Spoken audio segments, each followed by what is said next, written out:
જય રાજગોર ઓફિશિયલમાં આપનું સ્વાગત છે. એક એવી જગ્યા જ્યાં આપણે માત્ર શીખતા નથી પણ આપણી વિચારસરણી, આપણી કારકિર્દીની દિશા અને સમાજમાં આપણા યોગદાનને રૂપાંતરિત કરીએ છીએ. સારું, ચાલો એકદમ રિયલ લાઈફ સિચ્યુએશનથી શરૂઆત કરીએ. ઘણા વિદ્યાર્થીઓ એપ્ટિટ્યૂડ ટેસ્ટ પછી કહે છે, સર, ક્વેશ્ચન્સ તો ઇઝી હતા, પણ ટાઈમ જ પૂરો થઈ ગયો. આ પરિસ્થિતિ જાણીતી લાગે છે, ખરું ને? અને આ બીજું વાક્ય પણ એટલું જ કોમન છે. તૈયારી તો મેં બધી જ કરી હતી, પણ એક્ઝામ હોલમાં જઈને પેનિક થઈ જવાયો. આ બે વાક્ય છે ને, એ એપ્ટિટ્યૂડ ટેસ્ટની આખી વાસ્તવિકતા કહી દે છે. તો આજે આપણે આ જ પ્રોબ્લેમને જડમૂળથી સમજીશું અને એનું સોલ્યુશન પણ શોધીશું. કારણ કે સાચું કહું ને તો એપ્ટિટ્યૂડ ટેસ્ટ એ બુદ્ધિની પરીક્ષા છે જ નહીં. એ તો પ્રેશરમાં, દબાણમાં શાંત રહીને નિર્ણયો લેવાની કળા છે. અને મોટાભાગના લોકો આ જ મૂળભૂત વાત સમજવામાં ભૂલ કરી બેસે છે. ચાલો પહેલાં એકદમ સ્પષ્ટ થઈ જઈએ. એપ્ટિટ્યૂડ ટેસ્ટ એ નથી માપતી કે કોને કેટલું આવડે છે. એ તો એ માપે છે કે આપની સ્પીડ કેટલી છે, આપની એક્યુરેસી એટલે કે ચોકસાઈ કેવી છે, આપણું લોજિક કેવું ચાલે છે. અને સૌથી અગત્યનું, પ્રેશરમાં આપણું ફોકસ કેટલું ટકી રહે છે. એનો સીધો મતલબ એ છે કે ખાલી તૈયારી કરવી પૂરતી નથી. અહીં સ્ટ્રેટેજી બહુ જ મોટો ભાગ ભજવે છે. એક નાનકડો કિસ્સો જોઈએ. 2 સ્ટુડન્ટ્સ હતા, બંનેની તૈયારી સરખી. સ્ટુડન્ટ એ, જે ગભરાઈ ગયો, એને શું કર્યું? લાઇનમાં બધા જ સવાલ સોલ્વ કરવાની કોશિશ કરી, એક અઘરા સવાલમાં અટવાયો, ઇમોશનલ થઈ ગયો, અને પછી તો ગભરાટમાં આવડતા સવાલોમાં પણ ભૂલો કરી. પરિણામ? કટ ઓફ ક્લિયર ન કરી શક્યો. હવે સામે હતું સ્ટુડન્ટ બી, જે સ્ટ્રેટેજિક હતો.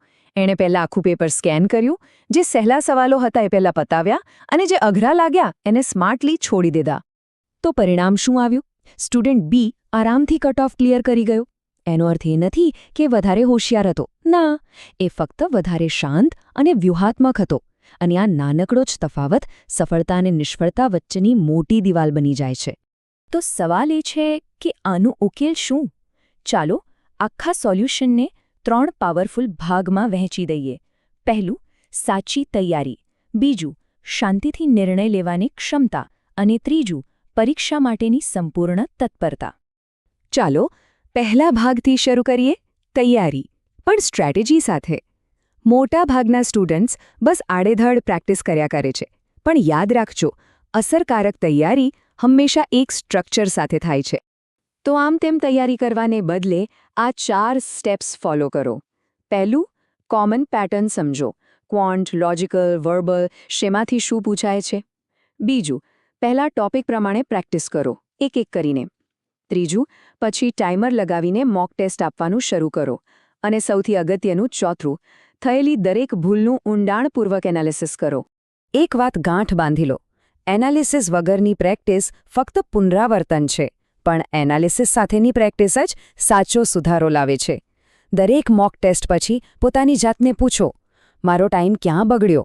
હું કયા સવાલમાં ગભરાઈ ગયો? કયો ટોપિક મારે ફરીથી રિવાઇઝ કરવાની જરૂર છે?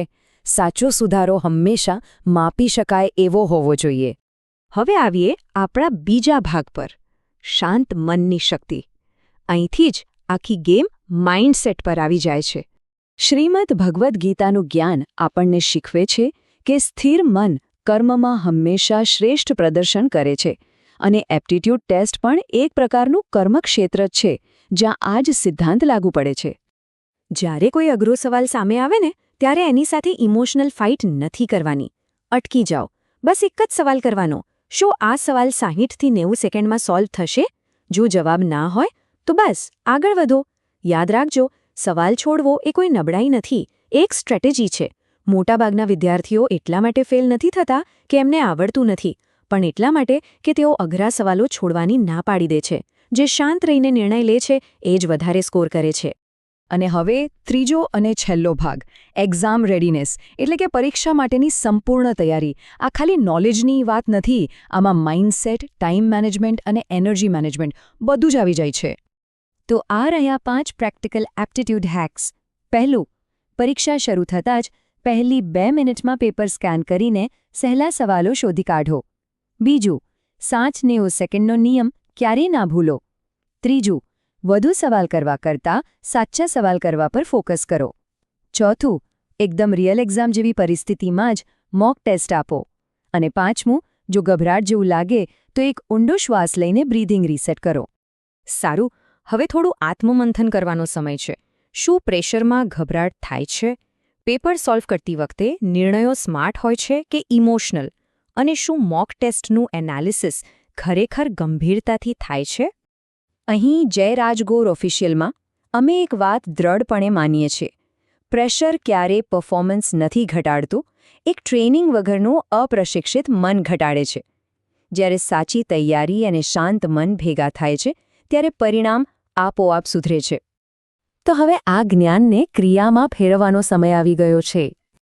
આ અઠવાડિયા માટેનો એક્શન ચેલેન્જ: એક આખી મોક ટેસ્ટ આપો. એમાં આજે શીખેલી સ્કેનિંગ સ્ટ્રેટેજી લાગુ કરો. 60-90 સેકન્ડના નિયમને ચુસ્તપણે પાડો. અને પછી તમારા પરફોર્મન્સની ઊંડાણપૂર્વક સમીક્ષા કરો. ફક્ત 2 અઠવાડિયા આટલું કરી જુઓ, ફરક ચોક્કસ દેખાશે.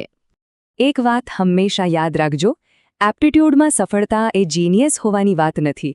એ તો શાંત અને સંયમિત રહેવાની વાત છે. આ જ સફળતાનો અસલી મંત્ર છે. આજે મારી સાથે જોડાવા બદલ આભાર. હું છું જય રાજગોર. જો આજના આ વિશ્લેષણથી એપ્ટિટ્યૂડ ટેસ્ટ માટેની તમારી વિચારસરણીમાં થોડો પણ બદલાવ આવ્યો હોય તો કૃપા કરીને જય રાજગોર ઓફિશિયલને લાઇક, શેર અને સબસ્ક્રાઇબ કરજો. અને સૌથી અગત્યનું, આજથી જ એક શાંત, શિસ્ત સાથે પ્રેક્ટિસ શરૂ કરી દો, કારણ કે સ્પષ્ટતા હંમેશા ગભરાટ પર જીત મેળવે છે. મળીશું આગામી વિશ્લેષણમાં.